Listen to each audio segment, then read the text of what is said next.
Welcome back to Survival on Purpose. My name is Brian. Thanks for joining me. It's going to be a Gauntlet video about the Worksharp Guided, what do they call this thing? The Guided Sharpening System. Yeah, so this is, I don't know which number it is because this is a little unique for the Gauntlet. Typically what we do is take one piece of gear, one knife or piece of gear, whatever, and pass it amongst all the people that are in the Gauntlet review ring.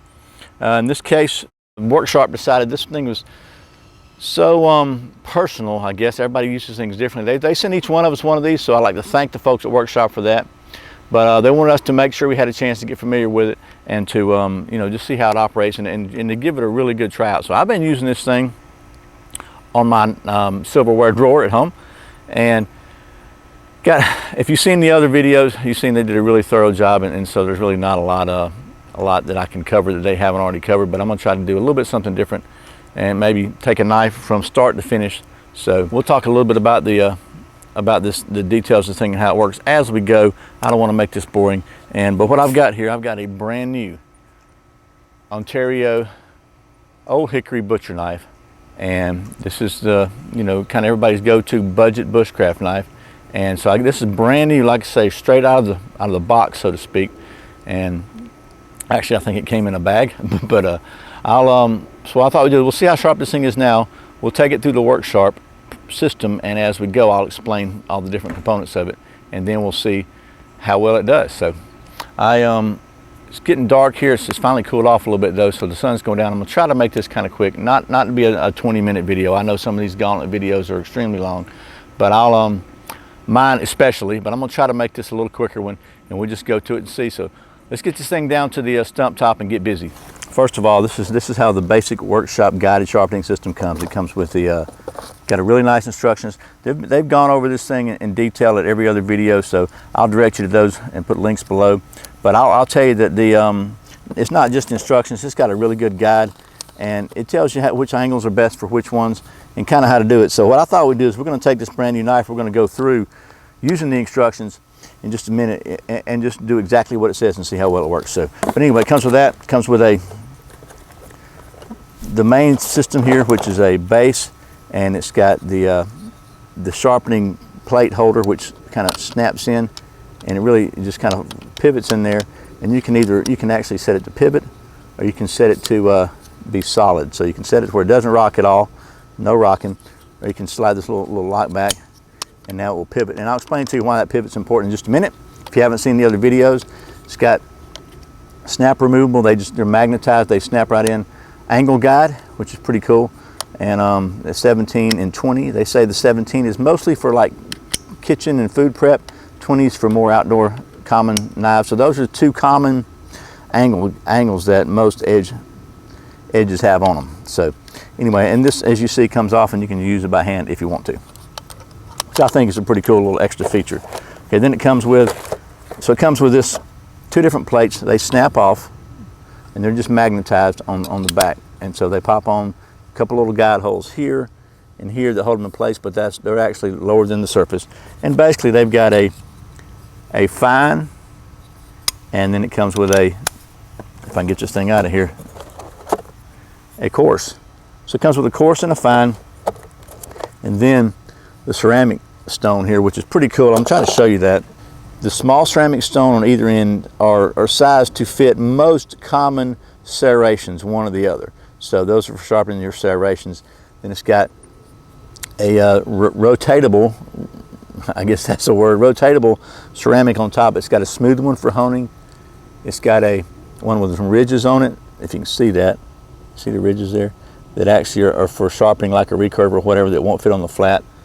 And then they've got some grooves here for fish hook sharpening, if you can see those.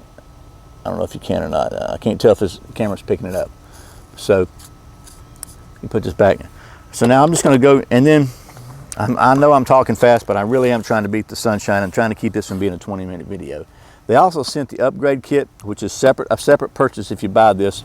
The upgrade kit comes with an extra coarse as opposed to a coarse, an extra fine, and a leather strop kit. I think Ben and Larry and some other guys done a great job on talking about these instructions. I'm telling you, this is extremely helpful. It just really goes into some good detail. But we're going to use those. We're going to call this a a kitchen knife, because that's really what it's designed for. So we're going to put a kitchen knife edge on it because that's probably closer to the factory edge right now. So we're going to use the instructions here. You go and get this set up, and we'll just start on that right now without further ado. Okay, just so you see, the upgrade kit comes with a little plastic sleeve and it's got everything in it. But we're going to look at the recipe here, okay? And you can see that it says for a curved blade, which is what we have here. We have an extremely curved blade on the end. With an upgrade kit, we're going to go for the first sharpening, and it shows 220 with some asterisks here, and the asterisks say uses needed for heavy repair. So we're not going to go with the 220 because it's pretty new. We'll start with the 320, and it says we're going to do it until you get a burr. So the 320 is the course that came with it. I'm going to put it in here, and I'm going to hold this thing up to you and show you exactly why the pivot is so cool. If I can get it in line here with the camera with that. So, because typically what you're going to do is you're going to lay this thing on, just get where you can see it. You lay this on this little angle guide here, and that's going to set your angle. And then you got to pretty much just use muscle memory to maintain that. Okay, and then you're going to pull this thing across. As you move down, you're going to pull it straight out away from the stone till you get to the end. And they say to stop about right here, to not drag it all the way off the stone. But if you'll see, and Larry did a really good job of this, showing this. If you'll see when you get to the end, if you're doing that straight, your blade is not contacting anymore. You see that's off because it's a flat stone. So you're only catching the very, very edge of the stone right here as you go down. But if you put enough pressure on it to pivot, and then what happens is you see it starts pivoting down and stays in contact with the blade. So, and basically that's it. That's the whole trick to this thing. It just lets you maintain a consistent angle. You don't have to use a lot of special feel or anything, special technique. You just do the same consistent angle. So it really makes it really simple for anybody to get a consistent edge on their knife. But we're going to do this. I forgot, by the way, to show you the edge beforehand. So I brought a piece of paper. This thing's not shaven for anything. We'll see if it cuts a piece of paper.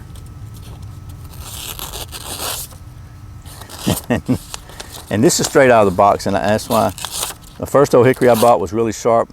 Not so. So you see that's not working. So I'm gonna start it with the angle guide at 17, and we're just gonna go like, you see the thing pivoting. As you get down here, it pivots in this curved edge. Now I want to show you, if I can get this where you can see it. It's hard to do this and look at the camera, I'm telling you.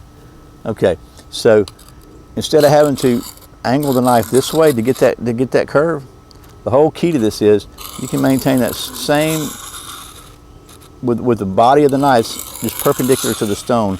And because it pivots okay, it's not designed to be used vertically, by the way. Because it pivots downward, it maintains that contact. So hopefully that makes sense. But we're going to go ahead and keep playing with this thing for a minute.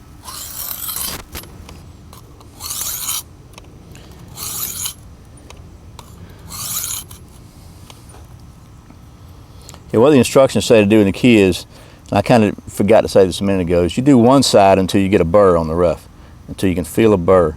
And I'm almost there. Then you do the other side till you got a burr on that side.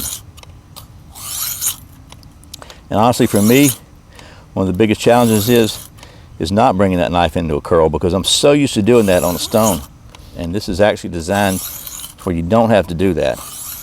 I don't think it's going to hurt if you do. I mean, obviously you can see it. It's not going to hurt if you do. You just may screw up your edge angle at the very end, which as long as it's satisfactory to you, that really doesn't matter. And the other thing, they say to stop here, about right here, and not continue on like I've always done, like that. And that's just because you're going to wind up really dragging the edge right here at the end and creating a different angle. But I'm feeling a burr now there, so we're going to turn it over. We're going to do the other side.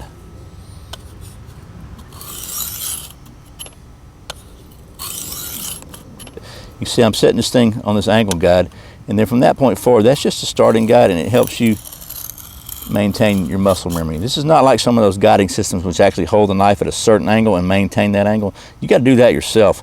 So this is kind of like a hybrid between a true locked-in guided system and a freehand. But the pivot just actually helps you keep a consistent angle on the bevel all the way down. So I've got a different burr on this side now. So now we go to step 2. If you see step 2 there says to use the 600 grit for 15 times. So that's what we're going to do. It's going to be 15 strokes on each side, and this one is significantly finer. 2, 3, 4, 5, 6. All right, I'm going to go ahead and pause you so you don't have to watch all this.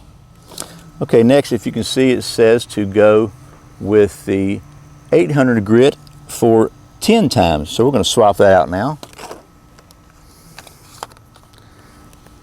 And we'll go 10 times on this one. 1, 2, 3, 9,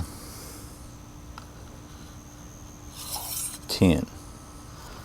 Okay, so all that's left now is to hone it, but I can already show you that it's already, you can already see that it's a tremendous difference in what it started with. We're going to go ahead and hone it on the leather and see just how sharp we can get this thing. Okay, I got you a little bit of a close-up here because the leather is a little bit different in the way the guides work. So let me go ahead and open it. It comes with a couple of things here. It comes with a little bit of petroleum jelly and some some stropping compound and a couple of different little guides. And these guides are actually completely opposite of these because, as you know, if you strop, you're going to pull back instead of pushing. So what they're going to do is you pop these out, and then depending upon which angle you're using, if you're using the 20-degree angle here, you pop this 25-degree angle strop guide on here. But since we're using the existing, the 17, which was the kitchen, we're going to leave the ones that are on here as the 22. We'll put the leather on the base, and it snaps in the same way with a magnet. And then they actually give you some Vaseline. They say to put a little Vaseline, just a dab on here. And I've already done that, but we'll put a little bit more. And then just rub it in really good. Just a really thin coating on there, like so. I think I got too much of it on there. Okay, now, to take the stropping compound, which is green, and just put a good coat. And this is kind of just like rubbing compound. It's a slight abrasive compound. And that's all it is. So you just put a good little coat on there of that. And then what you want to do with these is use the angle guide here like this to set your angle for stropping. And then you maintain that angle and you just pull back across at the same angle. But as always, stropping, you're not cutting into it, you're pulling away. And it says to strop this thing 10 times, if you can see that. So that's what we're going to do. So we set the angle here on the guide and then just maintain that same angle and pull it up onto the leather and strop it 10 times. And when you're stropping, you want to do 1 for 1 each direction. And stropping's the same as the other. The pivot comes into play here. And you'll notice I'm coming off the end because I'm just not comfortable enough doing it the other way. And it helps sometimes just to hold it with your other hand to hold it stabilized, because that's what I have to do to really, especially on stropping, because it's just not as natural a motion to me as cutting. 6, I think that's 6, 7, 9, 10. And I'm coming off the end, so I'm going to do a couple more little to make sure I catch the end here like so. And that's not in the instructions. That's just me trying to make sure I get it stropped really well. So by this time we should be done. So this thing is shaving the hair right off my arm. Okay, so you saw that thing's shaving the hair off my arm now, and it wouldn't even cut a piece of paper when it was started. And just to show you, wow.